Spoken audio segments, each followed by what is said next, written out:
let's try the beans out. Yeah, that'll do. That's fine. It's decent.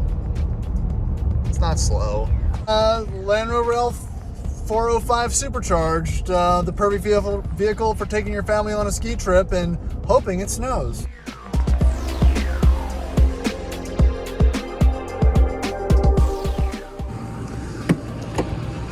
This is gonna be slightly different.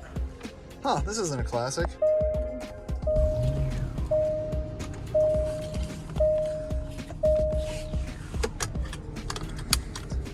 That's not a gear lever.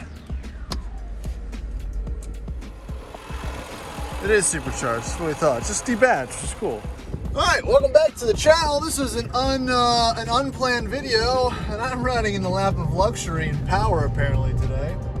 So this is a 2015 Range Rover full-size L405 Supercharged Long Wheelbase Edition. It has 90,000 miles, and we just picked it up for a friend. Do a quick little walk around. Shoo! And the mats are also color match, which is pretty classy. Yeah, no, that's pretty. I like the wonderful. That's substantial. What is that? What are you pulling on that though? Oh, don't put anything in there. Oh, it's got the visors too. All right, well, it's a good color.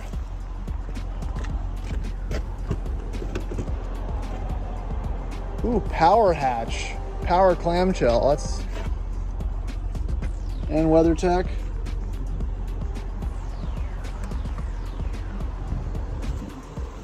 Not too bad.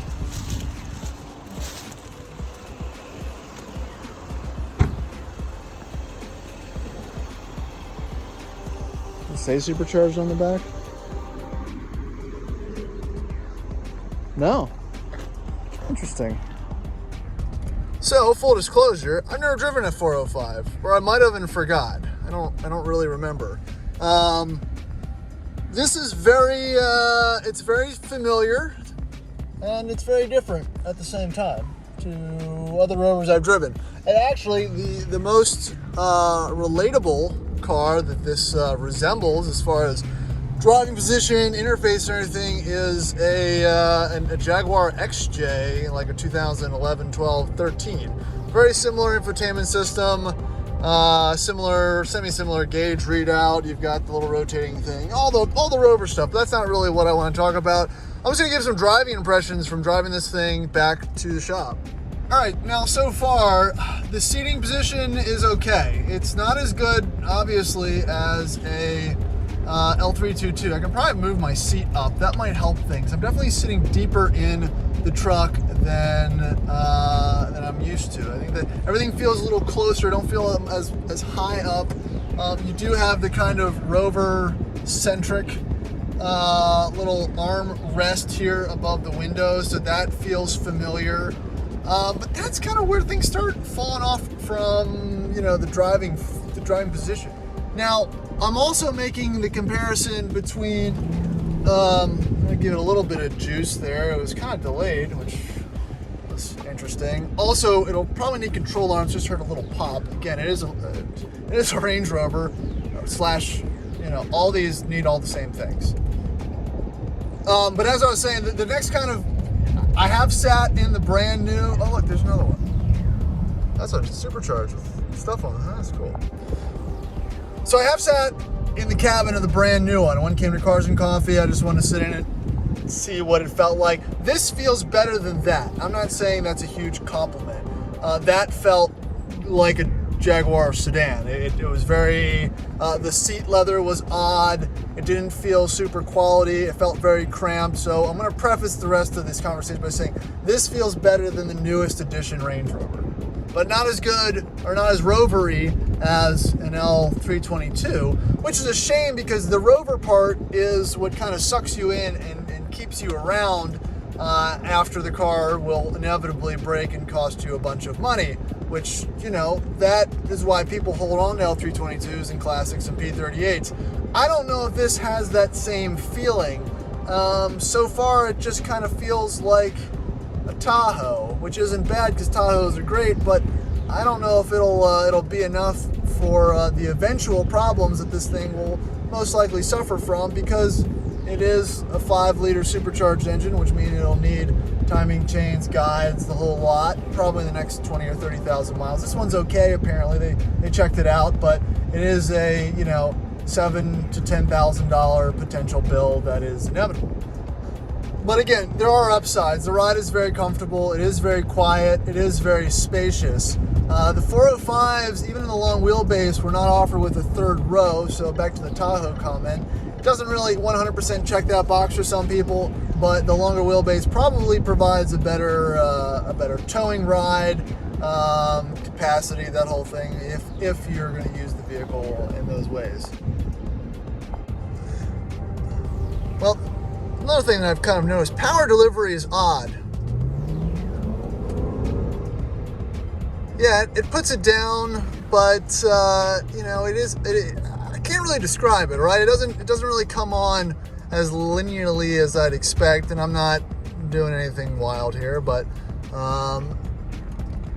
maybe it's just this particular one. It feels kind of jumpy, and that could be the transmission.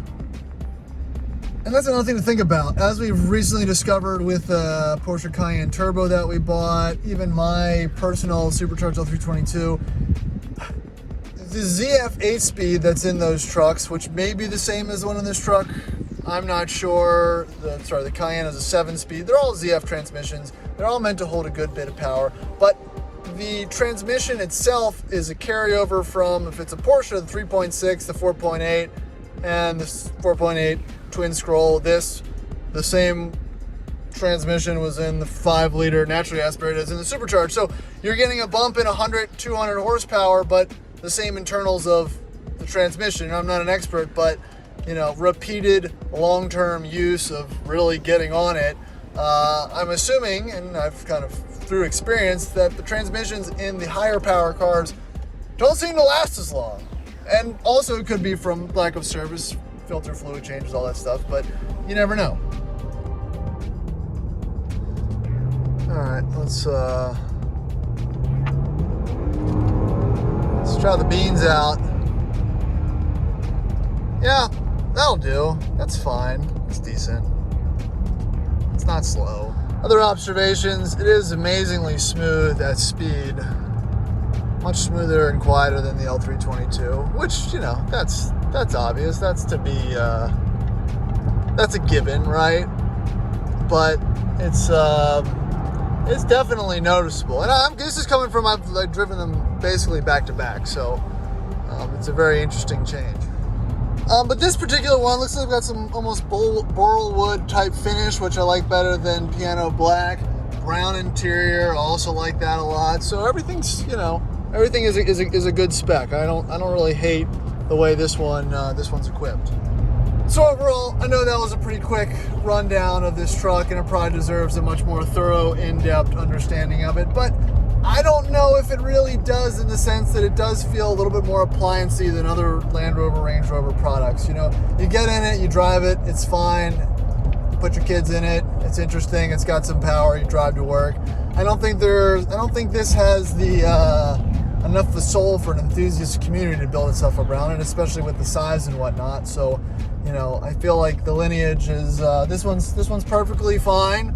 But it probably dies here. It probably dies with the L322. I think that's common knowledge. I'm not breaking any, coming up with some new amazing thought processes. But unfortunately, when you drive something and it's okay and it's interesting, it kind of spells could be the end, of that type of thought process.